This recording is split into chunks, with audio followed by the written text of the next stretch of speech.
Today's sponsor is Daku Aquatics. If you haven't tried Daku Aquatics yet, what the hell has been stopping you? Go to dakuaquatics.com, D-A-K-U aquatics.com, and check out their selection of plants, shrimp, and fish. Right now, if you go to the website, they have powder blue rams, gold rams, celestial pearl danos, orange Venezuela corridoras, and some of the best rice fish I have ever seen. If you haven't tried rice fish, they're a very hardy species that can stand even colder temperatures of water. Check them out at Daku Aquatics and use promo code Aquarium Guys, all one word, at checkout for 10% off your entire order. Unfortunately, they only ship to the United States for now. Please bug him on his Instagram feed in the show notes. Again, Daku Aquatics on Facebook, Instagram, YouTube, but more importantly, dakuaquatics.com, D-A-K-U Aquatics, for some of the best fish, plants, shrimp you can find. And it does support the podcast. Also, this podcast is going to be doing an interview of a developer and a game called Fish Game. For those of you that have never tried the game or purchased the game, we're going to be doing a giveaway. There's going to be some giveaways of the game. Certainly check the show notes for the link for the free giveaway of this wonderful game. This interview was done a while back. Since this interview, they've added a lot more to the game. It's very impressive what they've done with this game. I'm excited to present this interview. Definitely check this game out. It's so much more than a game. It's definitely an education tool, and happy to present this. So let's kick that podcast.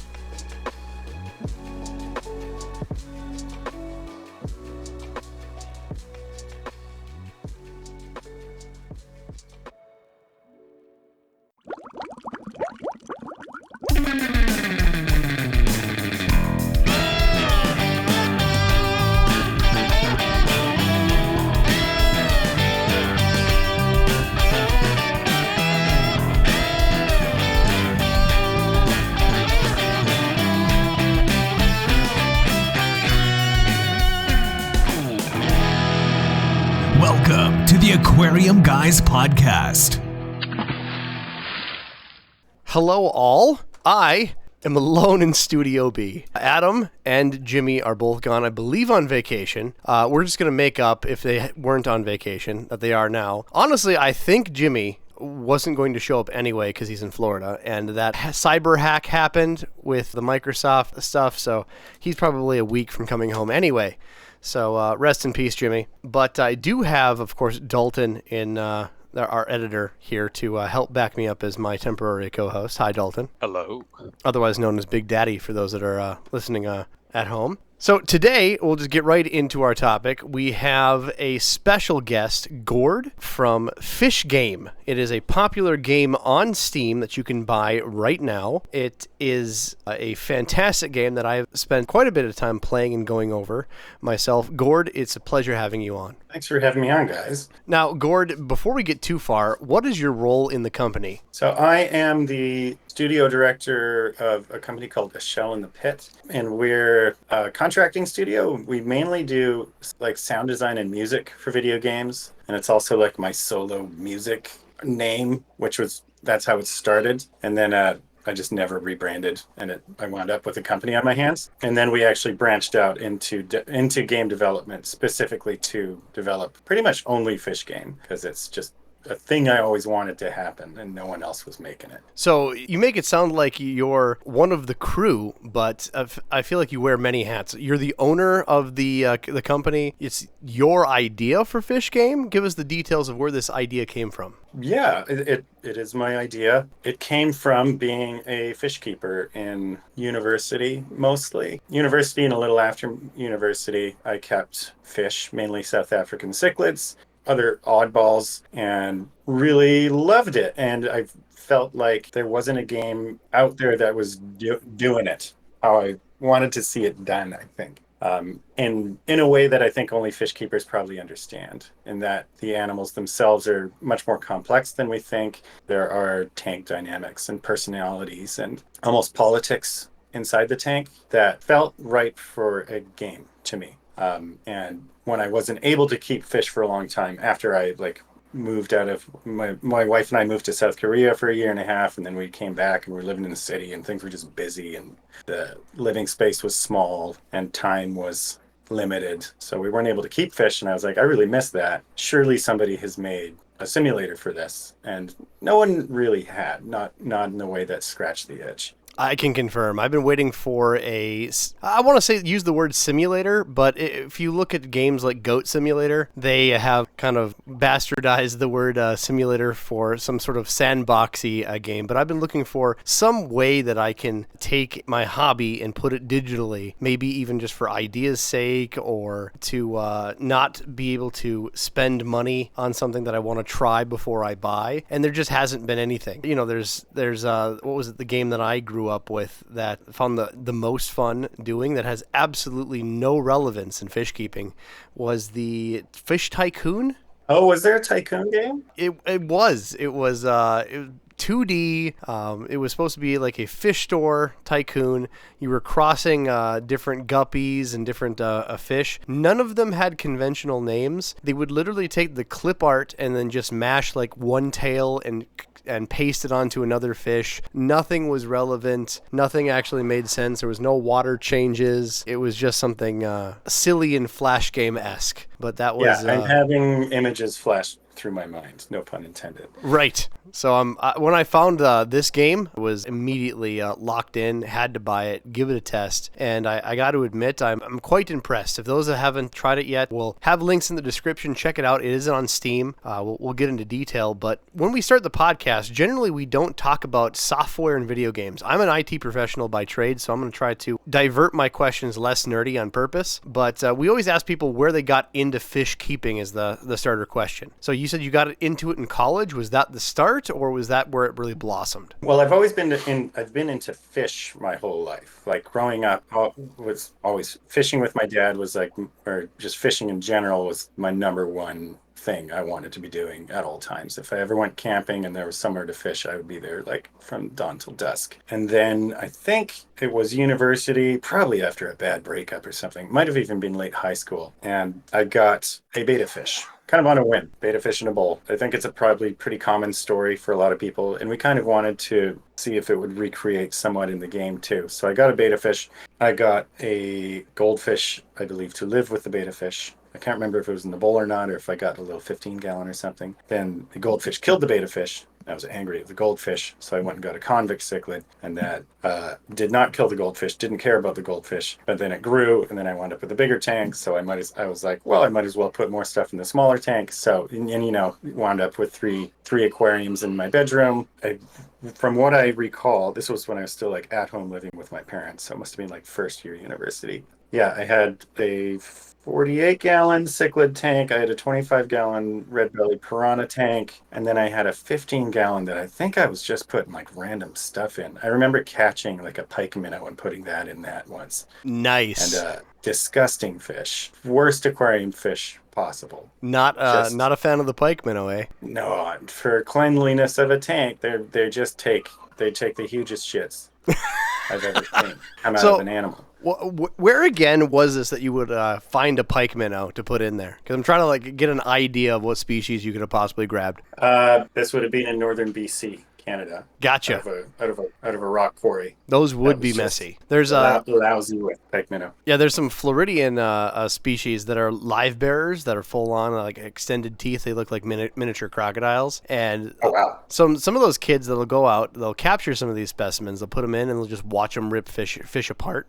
They're almost like a mini barracuda. So they'll have ours are toothless. Yeah, yours are toothless, but extremely, like you said, shit machines. Yes. And hardy. They're super, really, really hardy. Very hardy. So you got the idea that you wanted to do this fish game. Walk us through the steps. First, you had the idea. You had this development group that you wanted to put together. You know, what encouraged you to jump off the board, risk financial time, stress, and really put this together to assemble a party and make your dream come reality?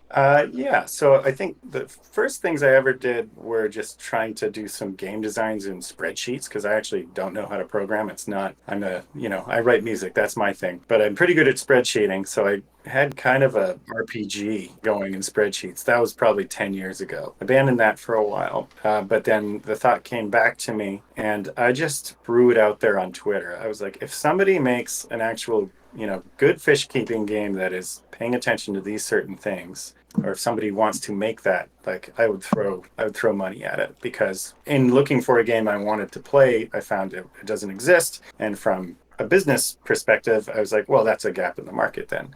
Generally, when I want something and it's not there, or if I like something, what I like to tell myself and what I like to tell, other people that are entering any kind of creative medium is that if you like something, you're probably not alone. You're probably not a precious snowflake. And if it doesn't exist and you make it, there are going to be other people that are also going to like that thing. I got a response on that tweet from the developers we're working with now, who are based out of Indiana, Aaron and Ryan. And they said, hey, we'd like to take a swing at that. And so they did just like a very simple prototype, like design only, complete programmer art looked like paper cutouts, basically, to show me that they could throw a fun thing together, that they were competent developers. And I said, this is cool. I committed to a certain chunk of money, and then I texted my friend Destin, friend colleague, who runs a YouTube channel called Smarter Every Day that some people have probably heard of. It's gotten pretty big, but we've been working together since day one. Because, he's got a platform, I just said, like, hey, man, if I made a game, would you, like, tweet about it? And he asked me what it was about, and I told him the premise, and he was like, hey, call me. So I called him, and he was like, this sounds really cool, and it actually sounds like up my alley and up my channel's alley. So I'm in, too, if you need extra support. So we became business partners on the development of the game.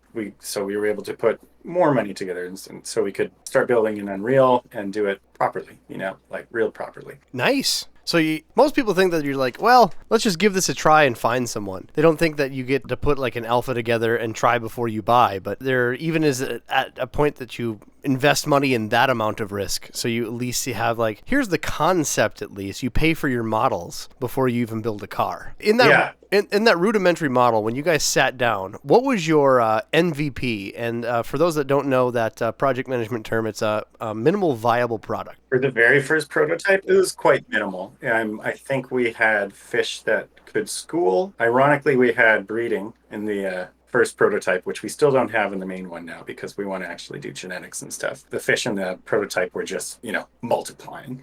That would be easy, but we want them to actually inherit traits from their parents and that kind of thing. I think we had eating, dying, little hunger bars going up and down, and breeding. I think that's all we had, but it was in a nice little loop and it was already kind of fun to play. So that was the MVP for the prototype.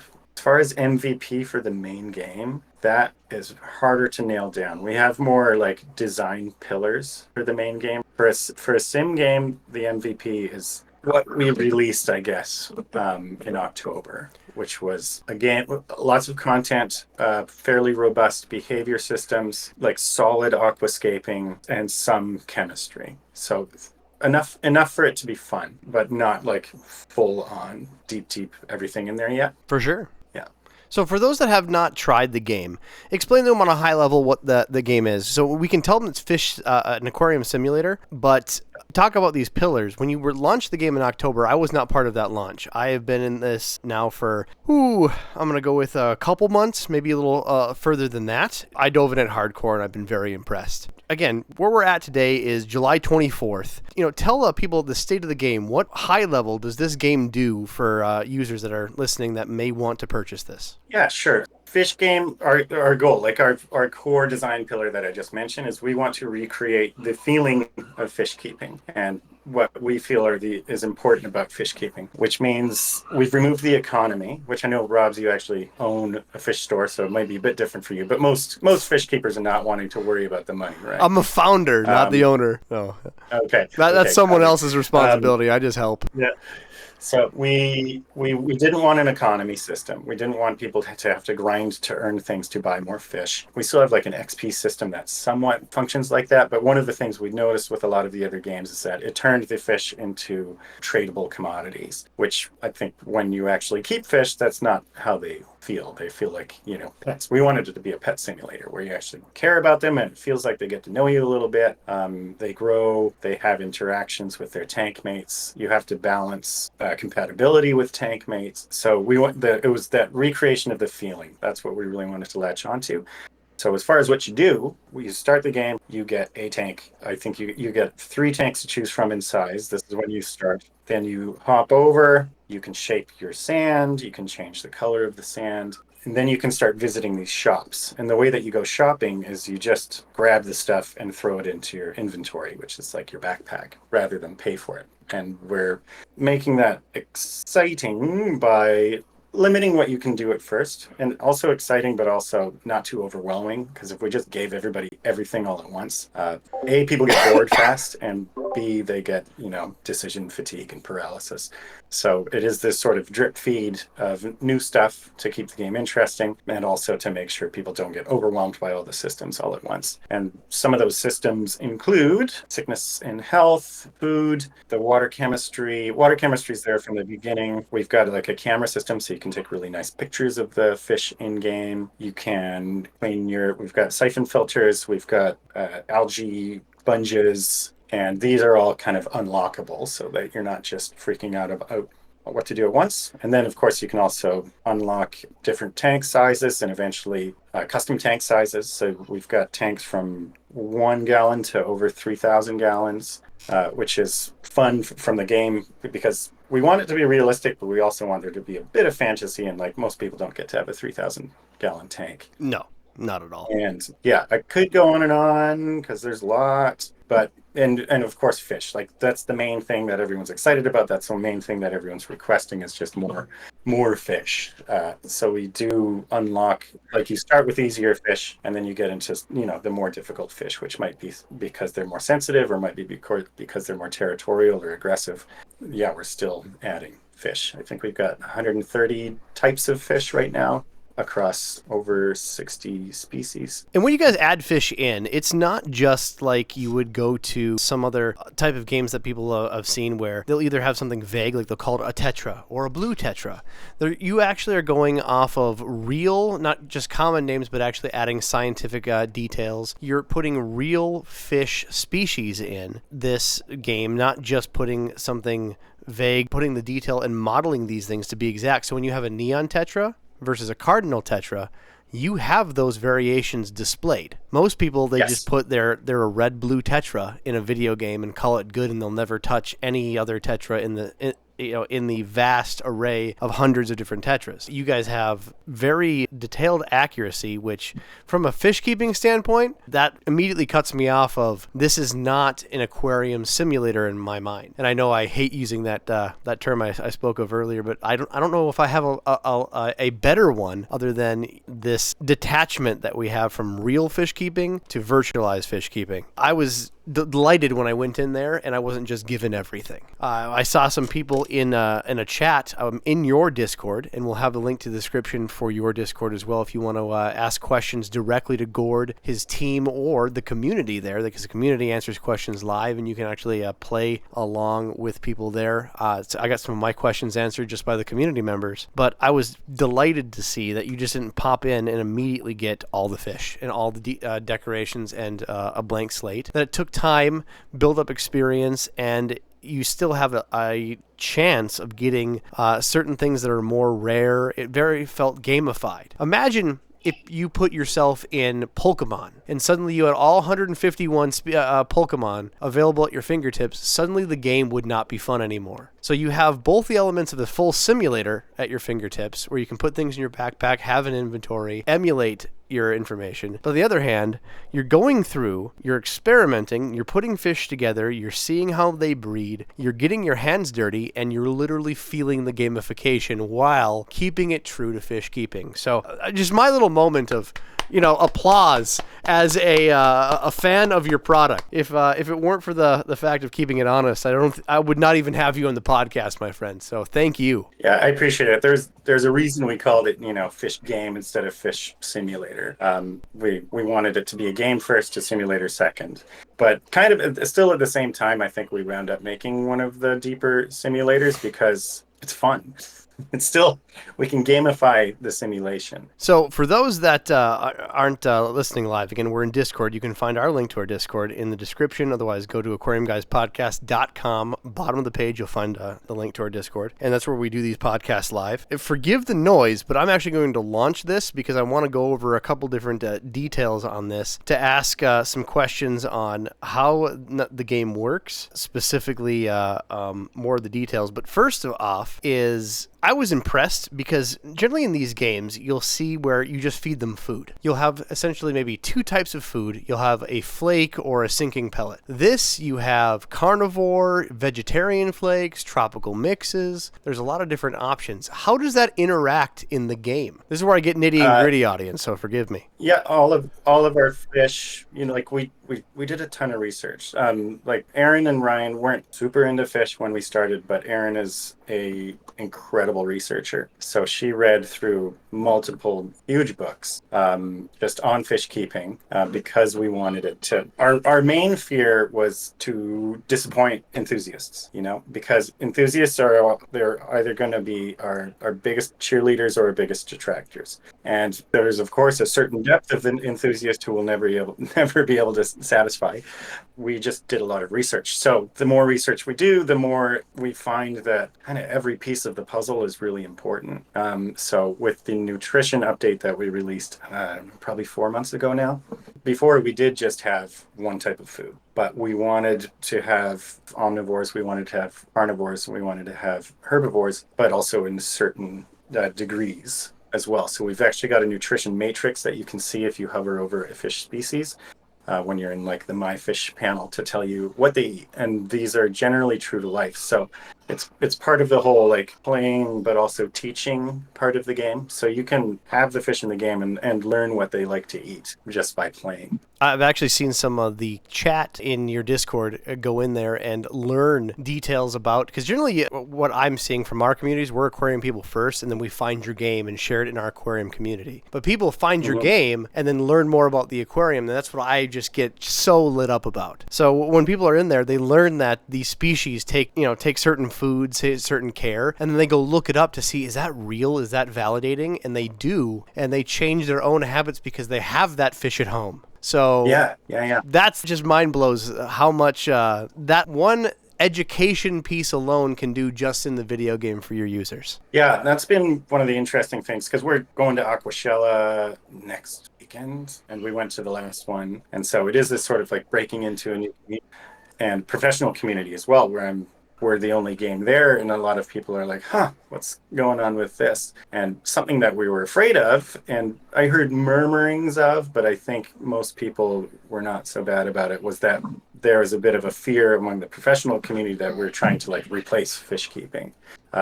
But I think stuff like that shows that, because we're not, for starters, but we want to be a complement to it. We actually want to improve the fish keeping of people that are already doing it, but also, potentially be like a gateway drug to real fish keeping. What's that like saying? I don't know if it's true or not, but like most fish keepers quit after like 6 months, and they quit forever, probably because they have a nitrogen spike or something that kills their whole tank, and they get discouraged. For sure. And if we want to hopefully train, accidentally train people to actually enter the hobby. If they're doing it for real, they're spending the money more responsibly, and then having it be a lifetime thing for them. That's a crazy thought to me. Anybody that sees the past development of any type of a pet simulator, everybody remembers Tamagotchi, those little keychain things. At least, I'm an old guy. That was my childhood, where you had these little keychains where you have like a pet cat, and you have to remember to feed these things, and that was supposed to be some sort of pet simulator. If you're in a living apartment and your mom says you can't have a cat, you get a Tamagotchi. Well, did that ever cover it? No. So then they upgraded it. Maybe you had a Nintendo DS when you were older, and you got Nintendogs. I have seen cases in my personal life where people give a kid Nintendogs, and all it did was build the hype to have a real dog someday. I feel like this is all it's going to do is Tamagotchis are back. Oh yeah, they're a big thing. My daughter had to have. She's got like she's got them. They're big into Tamagotchis now. That's cool.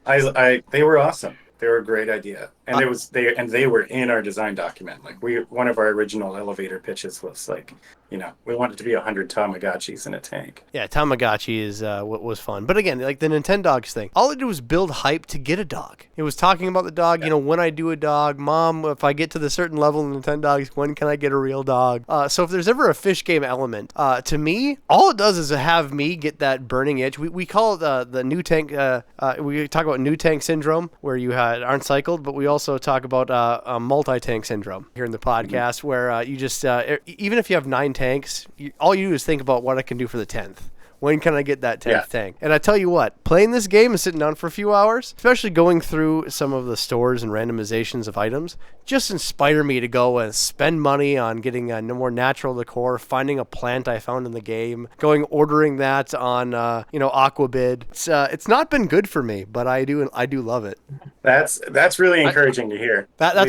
We want to get some partnerships going with some aquarium companies and stuff. Yes, and you can find this plant online right here. Click and buy now for your real tank. That would be evil of you, because I would definitely click that shit. I want to figure it out. It's also hard. One of the reasons we're going to Aquashell is to bridge this community. We want to partner with some other businesses. I think it can be complementary, mutually beneficial, I hope. 100%. Some questions we have from the audience. How often are species added to the game? Right now you said you had 100 plus?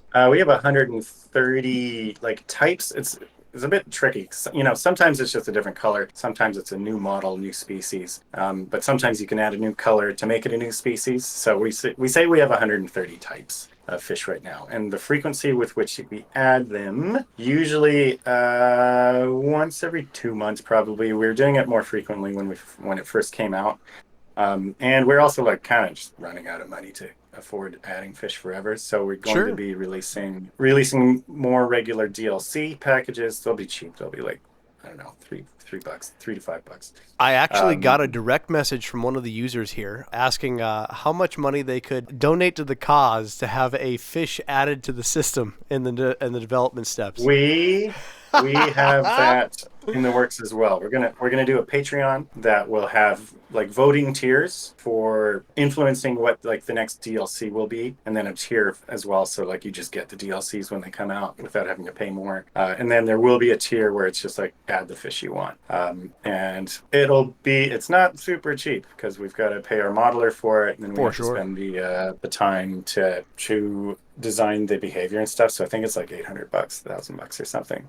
Because you're paying a worker for sure. So I was actually picking on you, building up to the waiting for the date of this podcast, and messaged you about Bentley Pasco and I's favorite fish, the weather loach or dojo loach, and how you had to have it immediately, and how you had to have the one farting fish in your game. Where is the development on that, sir? Model is done, I think. Are you kidding? Yeah. Wow. All right. I'd take it all back. And here I thought I was just razzing you.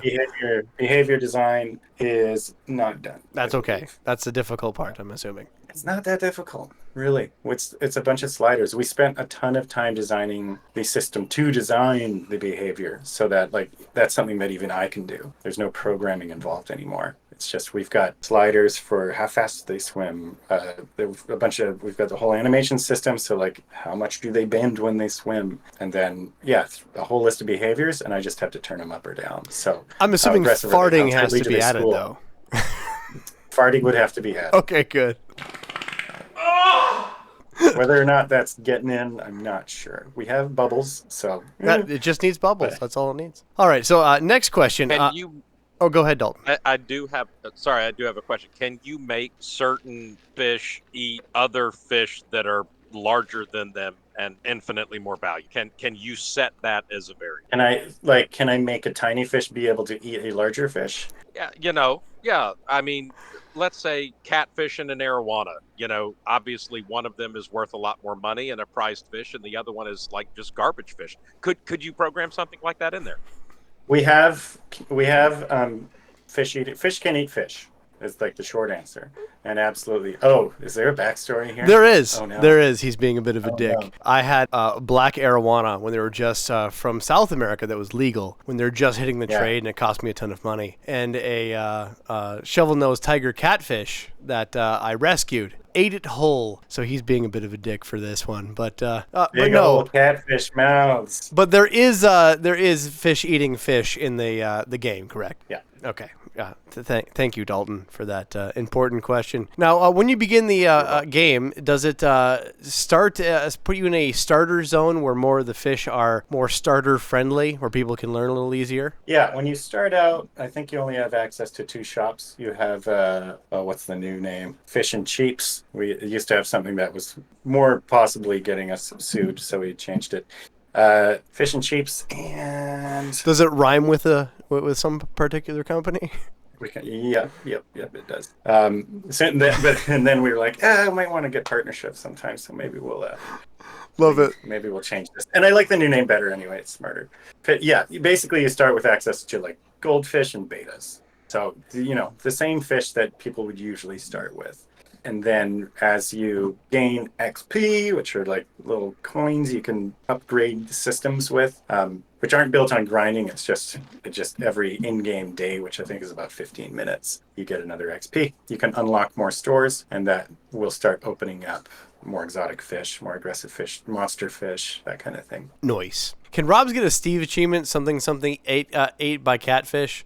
No, thank you, friends. That would be funny. We don't have any of our achievements in yet. We're waiting until we're done breeding, but that might be doable. Well, we're going to go a couple different niches of the game. I know we can't talk about every bit of it, and you just need to get your hands on it and play it if you're listening to this. It's very well worth it. Releases and patches that you guys have put in have really expanded the game even than when I've done it. I know the most recent that you guys have done is, the big one at least, is the gravel. And I was the substrate for the tanks, which has been very impressive. Can you go into a little detail for the listeners on that one? Yeah, sure. When we launched, all we had was sand, and you could do different colors of sand, and you could only have one color at a time. Like if you switch the color, it was all changing.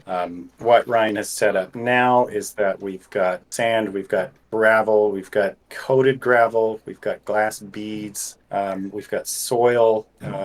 That's off the top of my head. Tons of different colors, and you can actually layer them on top of each other. So you can mix and match. You can do sand art if you want, but you can use it to just create microbiomes and do more complex aquascaping. It's been really cool. The community's doing some really wicked stuff with it. And when you guys go through the different types of substrate, it actually shows which one's inert, which one actually changes the water chemistry. I was very impressed. And the UI, when you're putting it in, allows you, when you say layer it's almost like you're doing the dirt art when you were in school, where you put in the different colors of different sand and you gave it to your mom back home, but you're doing that to the bottom of the aquarium. What the difference is, when you first do that in an aquarium, it doesn't maintain the pattern. This definitely maintains a lot of the pattern. You're keeping the elements there of the design you intended, while still being able to leach or do the nutrients that was intended to have in those layers of substrate, like you said, the biome. But then it doesn't seem to shuffle around when you're doing the day-to-day activities in your simulated aquarium. Yeah, I mean, we still have cichlids that can dig holes and mess up your perfect sandscaping, but yeah, no, it's gone very well. We don't have the chemistry systems public yet, so like we will have substrate that affects chemistry, and that's built, but it's just not added yet because we don't want to do that until we get the equipment in. Because right now, if we add substrate that throws chemistry out of wonk without giving players a means of controlling that chemistry, people might get a little upset. I keep forgetting I might be in the beta. I am in the beta. I'm looking at the client right now. I gotta watch what I'm playing with versus what other people are playing with. Yeah, we don't really have a lot of development secrets, so we don't have to. If there's stuff in the beta, it's coming, guys. You've seen it. It's fine. Yeah, it's coming.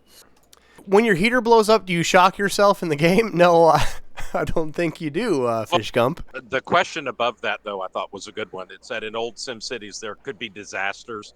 Are you thinking about anything like that? Thinking about power outages, ammonia spikes, things to respond to like that? We don't want disasters that just happen randomly, like they did in like SimCity 2000 and stuff. I think most people turn those off. I didn't love them.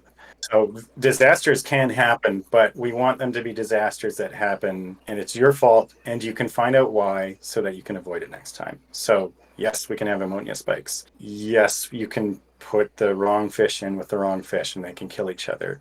Yes, you can pick up a diseased fish from the store, and if you overstock your tank a little bit too much, everyone else is going to get sick too. That can all happen, but the hope is we're providing the information just with, you can dive down into the data. Like we've got, all these stats for every fish and every plant, which is a bit overwhelming right now, to see what's going on and what they need. So yeah, disasters, yes, random disasters that you don't have control over, not so much. Like I remember I had a heater explode and like superheat a tank once, and I was just pissed off. That wasn't like I wasn't like, oh, good learning experience. It was like, no, that heater sucked and half my fish died. That's one of the feelings the vibes you don't want to bring to this simulation. Yeah. So what are some of the details that are still missing that are going to be future pillars of the game? You talked about DLCs as well. So we will be doing a lot of content DLCs for specific fish species, more plants, more hardscape. Those we are still deciding on the order that they're going to be released, but we're going to be probably organizing them for geographic locations. So we'll do like an African cichlid pack, and then there'll probably be, multiples of those because there's a billion of them. And then we definitely need another just general Africa pack as well. So actually, the African cichlids would be included in the Africa pack because we've got a store called Toto's. Hypothetically, this is all Toto's asterisk right Rainforest. now. Yeah, Toto's Rainforest, which it just doesn't have enough fish in it yet. So like, I want the shops to all have like a fairly similar level of variety over time, and with the DLCs, we'll release new free content as well. As far as major system updates, what we still have coming is my big question is filtration. I don't see hang on the back filters, canister filters. It just seems to be an element that just isn't there yet. That's coming. So yeah, our next big update, is that the next one? I think we might be doing improving plants next, and then after that will be the equipment and chemistry update. And that's going to be a big one. And then after that is going to be the long road into breeding, which is going to be, we don't know what we're doing yet. We know that we can do something, but we don't know what. Yeah. So in the game, after breeding, we're pretty much calling it done as far as systems. Sure. You said you don't know exactly what you're doing yet, but you want some sort of, I forget what you worded it as, a genome at the beginning of the podcast. We want some kind of traits. Like, we just don't know what Unreal is capable of and what our systems are capable of yet until Ryan actually gets in there and starts trying some stuff, but he's been busy with other stuff. We want, the right species that are supposed to breed with each other to be able to breed with each other for the offspring to inherit traits from the parents. So we, long term, we would like players to be able to, breed new subspecies. But which traits we'll be able to do, like have inherit, we're not sure with, because or no, we're not sure about yet because we don't know what the technical limitations are. Sure. Like, we probably won't be able to do like physical deformities, I'm feeling more optimistic about things like color, temperament, and behavior in general. So I do think it's probably quite possible that you could, for instance, breed a subspecies of like really chill red devils. Nice. Really just breed that aggression right out of them. Daniels. Yeah. Yeah. Or the opposite. I want to see just really, defecating neon tetras. Just want to make them crap like a goldfish. I want to breed that into them if we could, please. We have, like, that's in there. Fish have different. There are some fish that cause more waste than others. It's in the back end. So I have a couple questions just from my testing and UI standpoint. When you go to these fish stores, you click on a fish store and it loads a tank or maybe in the future a couple tanks, and you'll go to this fish and chips or whatever the store would be, whatever the name was made up as, and some of them are pretty simple. Like, you'll go to one and it'll just be a bunch of goldfish in a tank with a colored gravel. And you'll see that some of them, maybe a good percentage of the goldfish are in poor health, which is stereotypical of some big box stores. You know, it's not something you haven't seen out in the wild. It feels very, I've seen this before. This looks like, we can pick on one that doesn't exist anymore. Walmart used to be this place. Walmart doesn't sell fish anymore. But back in the day when I was a kid, you go in, you'd see, 50 goldfish in a small tank, and a good 25% of them were half dead. So you go in there and you get that common goldfish vibe. Then you go to the next store, and the next store was much better. You have a tank that was, maintained, maybe has a bunch of angelfish, some corridoras. But every time you go to the store, the decor that you can take out of the tanks, the fish you can take out of the tanks, seem to be somewhat randomized. And you have, some of them have names, some of them don't. Explain the naming system versus not naming system. We wanted to show players that you can name the fish. So just the fact that some fish have names, we just wanted to show players, and then some don't. We wanted to show players that, like, hey, they can be named. So when you go into your fish tab and you click around, you'll find out that you can rename your fish to whatever you want. So I see some of the stats also are randomized. Is that intentional? Like sometimes you just get a very vigorous fish, sometimes you get a very lethargic fish, and you just want to make sure that it's the whole game system's at random? Yeah, those are randomized.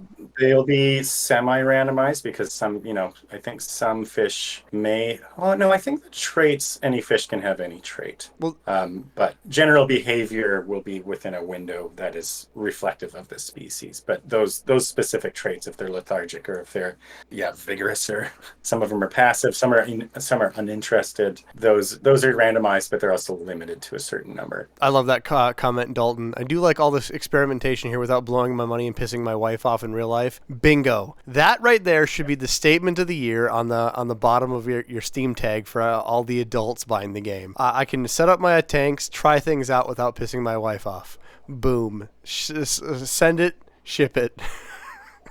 I showed my wife this, and she's like, "Oh, good. Hopefully, you can save money and plan better." Yeah, we've got a lot of those comments. For sure. I got a couple different questions I've asked before. There is another Discord community called FishWiki. They're a fantastic group of people, and you guys did a community gathering and kind of a public interview where you went on the Discord there and answered a bunch of their users' questions about the game. A couple questions came up where in a tank you'll have a fish that maybe an injury happens to, whether a fin gets damaged, doesn't grow back, or an eyeball gets removed from something that happened to the fish, and then permanently for the rest of its life it'll be happy, healthy, feeding, but it just won't have an eyeball, or a couple fins will be damaged. Is there anything in the game now or in the future that may capture that? We don't have permanent scarring right now. We do have fin damage, both from disease and aggression, but it's all healable at the moment. However, I really liked that idea. It's just going to be a matter of simplicity. Can our systems do it? Do we have the budget? Do we have the time? Sure. The general answer for like, ooh, can you do this for our game is like, we want to. We probably can't afford it. Fair enough. But hopefully, we're still selling pretty well. I know there's a huge audience out there, and we just have to continue getting to them. I want this to be the best fish game, and very hard to get better than. I know we're playing the long game to get there, but so far I think we're doing okay. Now let's get to the harder questions. Is the man-made fish such as flower horns or the neon glowfish going to be in the game? Flower horns are already in, I believe. Glowfish, well, they're patented, so we can't just put those in willy-nilly. The term glowfish would be, you'd have to tippy-toe around that name for sure. Well, they came to our booth at Aquashella, and they wanted to talk, but I haven't heard from them since. So we'll see if they're still there. Glowfish people make this happen. Yeah, I'll buy the Glowfish DLC. So yeah, we would I'm down. I read up on them. I wanted to make sure there wasn't anything like ethically wrong, and it seems like they're actually, they're healthy fish. They're happy fish, and they don't exist in the wild, but neither do any of these goldfish. And for those that are listening, we sometimes when we bring this up, we've talked about it in prior podcasts on some of the unethical fish that are out there. There are dyed or dipped fish that you'll see. A lot of them call it fruity tetras are a common one. They actually take the a white skirt tetra commonly, dip it in an acid mixture, and they permanently bleach the skin with different colorations. It's a terrible process. That's brutal. Very cruel to fish. There's also fish tattooing for those that haven't seen it or heard of it, where you can purchase from other countries in Indonesia, Singapore, and otherwise import patterns such as hearts, dots, numbers. You can even put "Marry Me," whatever you want, and tattoo them on common fish such as mollies, tetras, and others. There is a 60 to 40% chance of them living, so they let them heal up before they send them, and they'll tattoo neon colors into the fish. That's terrible. Then there's also glass fish that they'll inject dye into. So you'll see like a colored glassfish. Those are all terribly inhumane. The glowfish are genetically crossed with certain DNA where it's coral species, whatever they're using for color, and it's nothing that they're dyeing, bleaching, dipping, injecting. It's actually part of their DNA that they're growing in. So it's not natural, but it's not inhumane. It's just a different process. So for those that want to look into that, you can certainly message us in our Discord. We'll point you in the right direction. There's an Amazonas article that does it in depth and quite well for those that are listening. Yeah, I think that point is part of the design, or part of the design pillar of wanting to recreate the feeling of fish keeping. Is I think once you get into fish keeping, you stop seeing the fish as just moving decorations. That's who these fish are being sold to. Generally, not serious fish keepers. Yeah, I had a person in my Discord the other day see a post of the verbiage "ornamental fish," and that just immediately triggered me. Hey, come on, man. We love these things. They're not just decorations. I'm like, that's fair. That is fair. Well, the Easter eggs in the game. We must know more. Could give us details on any Easter eggs, please. Easter eggs or hints. You don't have to reveal them. Oh, hints. Up to you. You can divulge as much or as little as you want. The rocks are going to be mostly in Cichlid Paradise. Okay, the most important one is that the bridal shiner can only be found in Community Commons, the shop Community Commons. Bridal shiner. Yeah. Just take a moment, right? You have closer to, what was it, 130 some fish? I keep forgetting the number because I'm a space cadet. Yeah. You went into such detail that you have a bridal shiner. That is not a normal. It's not an aquarium fish for anybody except the person that wanted it in, who's the YouTuber AVNJ, who's a fish biologist, and they're his favorite fish. They're native to the area he lives in, which I believe is Chicago-ish. And they're endangered. He wanted to help raise awareness about their existence. So we put them in for him and let him help us design the behavior as well. Yes, it's the North American endangered species. I believe it's through the central into Great Lakes territory, at least. I'm not too certain with the population, but I'm definitely familiar with the species. And I'm so tickled that you put that in there for awareness for the species. It made my day. Yeah, those are the types of additions that I'm getting really excited about. Like once all the really popular fish are out of the way, those are the kinds of things that I want to do more of. Like I really like I had a Mekong puffer, like just strange, oddball fish with interesting behaviors. Whether or not we can replicate those behaviors perfectly, who knows? But not that the bridal shiner is strange. It's just strange for an aquarium fish because only AVNJ can keep them because he's a biologist. For everyone else, it's illegal. I was gonna ask before if you guys had even in I like to compare Pokemon, especially you said RPG and you like to build up. In the game, there's always like the Mew or the Mewtwo in the game, the hardest details, and you did put out the shiner. Is there gonna be like an elite Mew or Mewtwo in the game, or is there one right now that people can go hunt for if they buy the game right now? There isn't one right now, but I know what it's gonna be. And because we still have to right now, everything is pretty random, and there's rarity just because sometimes you get a bad draw. We had someone on the Discord today just they're like, I cannot find iridescent catfish. It's taking me hours, but then they got 3 right after they said that, and we're just like, oh, see you later. Gotta go play with my fish. Whereas, I remember another discussion being about the bridal shiners. Someone saying I cannot find them, and someone else saying oh, I found 20 in my first hour. So I would like that to be a little more designed. I think I was half asleep or dreaming last night. I want to look into deck card, Magic the Gathering, that kind of thing. See how they design their deck, their card packs. Is there rhyme or reason behind that, or is it just random?